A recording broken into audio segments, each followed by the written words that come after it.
Hey everyone, this is David B.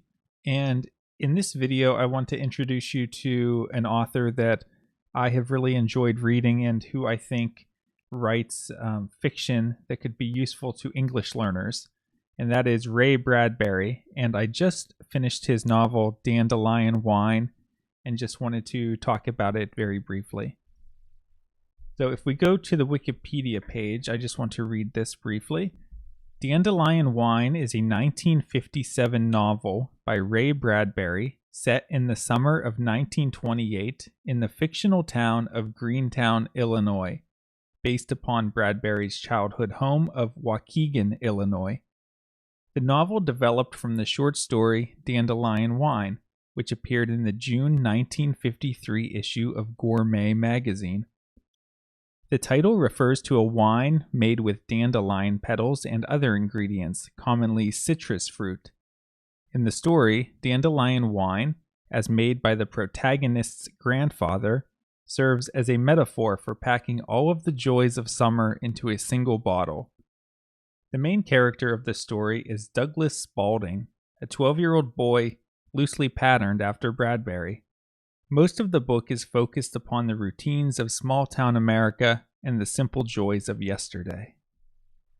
Dandelion Wine isn't so much a straightforward novel as it is a collection of short stories that aren't necessarily linked one to the next, but that talk about a similar theme of summer and the way that summer is experienced by a boy, in this case a 12-year-old boy in 1928. And it's really a good book if you like that sentimental feeling of summer. The essays talk about things like getting a new pair of sneakers or getting ice cream, or some of it gets more philosophical and talks about the boy's realization that he's alive and his realization that he will die, and dealing with fear and dealing with death.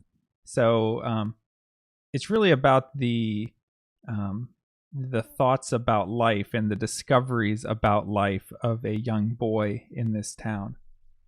Intermediate level English learners should be able to read this novel without too much difficulty, although it was written in 1957 and it's written about 1928. So there's some words and vocabulary that might refer to things that the reader might not be familiar with and might need to look up. But overall, it's not too difficult of a book, and I found it to be a really enjoyable read. And overall, I'm a big fan of Bradbury. He's known mainly as being a science fiction writer, but I find that I enjoy all of his short stories in general, and maybe more of his fantasy genre rather than the straightforward science fiction. Here's a collection I have, The Stories of Ray Bradbury. This is just a collection of short stories, which he's known for a number of novels like Fahrenheit 451 and Something Wicked This Way Comes and Dandelion Wine. But his short stories are where I think he really excels as a writer. So if you're looking for an author to read, or you want to read a novel about summer, if that topic interests you, I would recommend that you check out Dandelion Wine by Ray Bradbury. This is David B. Thanks for watching.